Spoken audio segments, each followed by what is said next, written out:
தந்தை, மகன், தூய ஆவியருடைய அருளிலும் ஆசீரிலும் நிலை பெற்று வாழ ஆண்டவர் உங்களை ஆசீர்வதிப்பாராக. நாங்கள் இன்று பாஸ்கா காலத்தின் 4வது வாரத்தில் செவ்வாய்க்கிழமைக்குள் காலடி பதிக்கின்றோம். இன்றைய இந்த நாளிலே ஆண்டவர் எங்கள் ஒவ்வொருவரையும் ஒன்றிப்போடு வாழும்படி அழைக்கின்றார். ஒற்றுமையாக, ஒன்றிப்போடு, ஒரு சமூகமாக, ஒரு குடும்பமாக பயணிக்க ஆண்டவர் எங்களுக்கு அழைப்பு விடுத்து நிற்கின்றார். இன்றைய இந்த நாளிலே ஆண்டவராகிய கிறிஸ்து எனக்கும் உங்களுக்கும் சொல்லுகின்ற வார்த்தைகள், நானும் தந்தையும் ஒன்றாய் இருக்கின்றோம். ஆண்டவராகிய கிறிஸ்துவும் தந்தையாகிய இறைவனும் தூய ஆவியானவரும் ஒன்றாக இருக்கின்றார்கள். எங்கே இருக்கின்றார்கள்? எங்களிலே இருந்து செயற்பட்டு கொண்டிருக்கின்றார்கள். இறைமகனாகிய கிறிஸ்து எங்கே இருக்கிறாரோ அங்கேதான் தந்தையாகிய இறைவனும் இருப்பார்.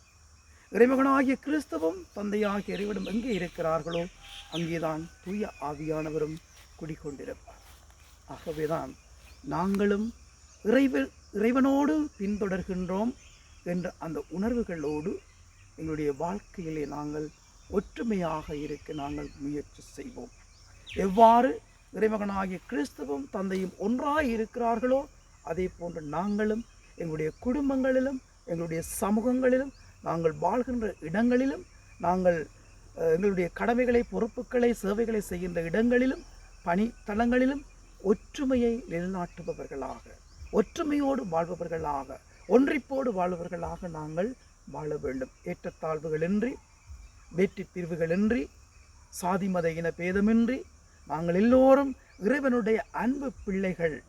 இறைவனால் வழிநடத்தப்படுகின்றோம். இறைவனே எங்களில் குடிகொள்ளுகின்றார், இறைவனே எங்களை வழிநடத்தி செல்லுகின்றார் என்ற அந்த உணர்வுகளோடு ஒன்றிப்போடு நாங்கள் ஒரு சமூகமாக, ஒரு குடும்பமாக இறைவனோடு சேர்ந்து பயணிக்க நாங்கள் ஒவ்வொருவரும் ஆண்டவருடைய பாதையிலே செல்லுவோம். அன்னைமரி மூலமாக ஒன்றிப்பு நிறைந்த பிள்ளைகளாக, ஒற்றுமையோடு வாழுகின்ற பிள்ளைகளாக நாங்கள் இறைவனுக்கு சாட்சி பகர்வோம். எல்லாம் வல்ல இறைவன் தந்தை, மகன், தூய ஆவி உங்கள் அனைவரையும் நிறைவாக ஆசீர்வதிப்பாராக.